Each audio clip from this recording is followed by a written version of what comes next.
मेरी शादी के बाद जब मैं ससुराल पहुंची, रात को मैं खुद में सिमटी हुई दुल्हन बनी सेज पर अपने पति का इंतजार कर रही थी। अचानक दरवाज़ा खुला तो मेरी धड़कनें और बढ़ गई। मगर यह क्या, विभास अंदर आया और दूल्हे के भारी भरकम कपड़े बदलकर नाइट सूट पहनकर बोला, आप भी थक गई होंगी, प्लीज़ कपड़े बदलकर सो जाएं। मुझे भी सुबह ऑफिस जाना है। मेरा सिर फूलों और जोड़े से पहले ही भारी हो रहा था। यह सुनकर और झटका लगा, पर कहीं राहत की सांस भी ली। मैंने अपने सूटकेस से खूबसूरत नाइटी निकालकर पहनी और फिर बिस्तर पर एक तरफ लुढ़क गई। अजीब थी सुहाग सेज, दो अनजान जिस्म जिन्हें एक करने में दोनों के परिवार वालों ने इतनी जहमत उठाई थी, बिना एक हुए ही रात गुजार रहे थे। फूलों को भी अपमान महसूस हुआ, वरना उनकी खुशबू अच्छे अच्छों को मदहोश कर दे। अगले दिन जब मेरी नींद खुली तो देखा विभास ऑफिस के लिए जा चुका था। मैंने एक भरपूर अंगड़ाई लेकर घर का जायजा लिया। 2 कमरों का फ्लैट बालकनी समेत विभास को ऑफिस की तरफ से मिला था। विभास एक प्राइवेट कंपनी में काम करता है, मैं भी एक प्राइवेट कंपनी में काम करती हूँ। हम दोनों के पिता आपस में दोस्त थे और उनका यह फैसला था कि विभास और मैं एक दूसरे के लिए परफेक्ट मैच रहेंगे। मुझको पिता के फैसले पर कोई आपत्ति नहीं थी, पर विभास ने पिता के दबाव में आकर विवाह का बंधन स्वीकार किया था। मैंने ऑफिस से 1 हफ्ते की छुट्टी ली थी। सबसे पहले किचन में जाकर चाय बनाई, फिर चाय की चुस्कियों के साथ घर को संवारने का प्लान बनाया और फिर चाय पीने के बाद मैं घर को संवारने में लग गई। शाम को विभास के लौटने पर घर का कोना कोना दमक रहा था। जैसे ही विभास ने कदम रखा, करीने से सजे घर को देखकर उसे लगा, यह क्या वही घर है जो रोज अस्त व्यस्त होता था। खाने की खुशबू भी उसकी भूख को बढ़ा रही थी। मैं चहकते हुए बोली, आपका दिन कैसा रहा? ठीक, एक संक्षिप्त सा उत्तर देकर विभास डाइनिंग टेबल पर पहुंचा। जल्दी से खाना खाया और सीधा बिस्तर पर। और ज़्यादा नहीं, पर 2 बोल तो तारीफ के चाहती ही है, पर मुझको वो भी नहीं मिले। 5 दिन तक यही दिनचर्या चलती रही। विभास ऑफिस से आते ही खाना खाने के बाद सो जाते, मुझसे बात भी नहीं करते। छठे दिन मैंने सोने से पहले विभास को रोक लिया। आप प्लीज़ 5 मिनट बात करेंगे?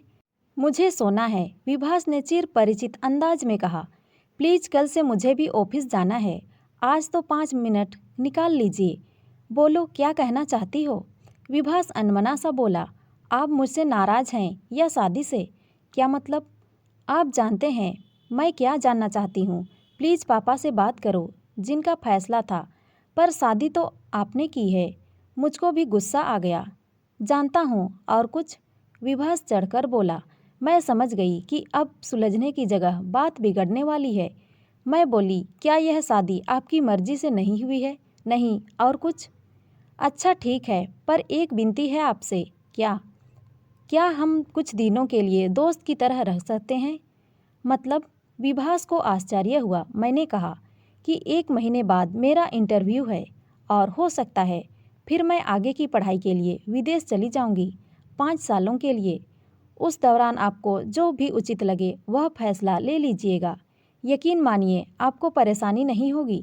विभास को इसमें कोई आपत्ति नहीं लगी।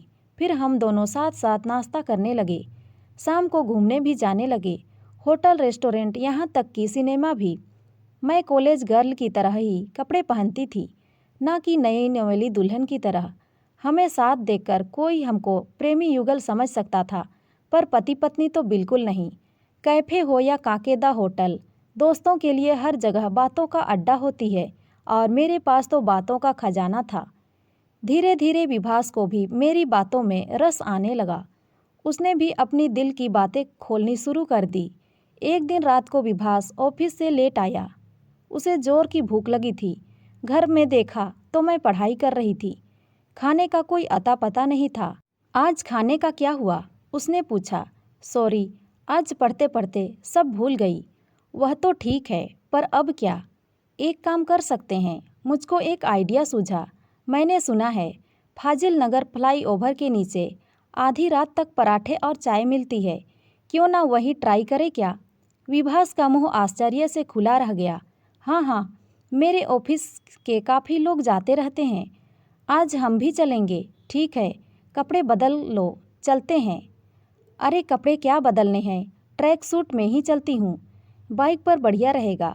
हमें वहाँ कौन जानता है। वहाँ पर पराठे चाय का विभास के लिए भी बिल्कुल अलग अनुभव था।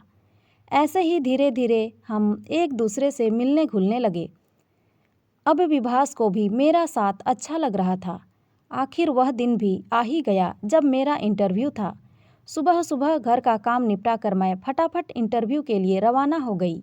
वहाँ मेरे और भी साथी पहले से मौजूद थे। नियत समय पर इंटरव्यू हुआ। मेरे जवाबों ने अधिकारियों को भी खुश कर दिया। उन्होंने कहा, जाइए अपने दोस्तों को भी बताइए कि आप सब पास हो गए हैं। मैं दौड़ते हुए बाहर आई और फिल्मी अंदाज में टाई उतार कर बोली, दोस्तों हम सब पास हो गए हैं। फिर क्या था, बस जश्न का माहौल बन गया। खुशी खुशी सब बाहर आए। मैं सोच रही थी कि बस लूँ या ऑटो। तभी मेरा ध्यान गया कि पेड़ के नीचे विभास मेरा इंतजार कर रहा है। मुझको अपने दायरे का एहसास हुआ तो पीछे हटकर मैं बोली, आप आज ऑफिस नहीं गए? बधाई हो रुचि, तुम्हारी मेहनत सफल हो गई। चलो घर चलते हैं, मैं तुम्हें लेने आया हूँ। विभास ने मुस्कुराते हुए बाइक स्टार्ट की। मैं चुपचाप पीछे बैठ गई। घर पहुंचकर खाना खाकर थोड़ी देर के लिए हम दोनों सो गए। शाम को मैं हड़बड़ा कर उठी और फिर किचन में जाने लगी तो विभास ने रोक लिया। परेशान होने की ज़रूरत नहीं है, हम आज का खाना बाहर खाएंगे या मंगा लेंगे। ओके। मैं अपने कमरे में आकर अपना बैग पैक करने लगी।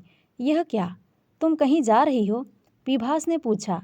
जी, आपके साथ 1 महीना कैसे कट गया पता ही नहीं चला। अब बाकी काम पापा के पास जाकर ही कर लूँगी और वहीं से 1 हफ्ते बाद विदेश चली जाऊँगी। तो तुम मुझे छोड़कर जा रही हो? जी नहीं, आपसे जो इजाज़त मांगी थी उसकी आखिरी रात है आज, मैं मुस्कुराते हुए बोली। जानता हूँ रुचि, मैं तुम्हारा दोषी हूँ, पर क्या, आज एक अनुरोध मैं तुमसे करना चाहता हूँ। विभास ने थोड़े भरे गले से कहा। जी बोलिए। हम 1 महीना दोस्तों की तरह रहे, क्या यह दोस्ती प्यार में बदल सकती है? इस 1 महीने में तुम्हारे करीब रहकर मैंने जाना कि अतीत की यादों के सहारे वर्तमान नहीं जिया जाता। अतीत ही नहीं, वर्तमान भी खूबसूरत हो सकता है। क्या तुम मुझे माफ़ कर सकती हो? उस रात मैंने कुछ ही पलों में दोस्त से प्रेमिका और प्रेमिका से पत्नी का सफ़र तय कर लिया। धीरे धीरे विभास के आगोश में समाकर विभास ने मुझे अपनी बाहों में ले लिया। मेरे आँखों से आंसू बहने लगे। तो दोस्तों, ये कहानी आपको कैसी लगी कमेंट में ज़रूर बताएं और अच्छी लगी हो तो लाइक शेयर और सब्सक्राइब ज़रूर करें। धन्यवाद।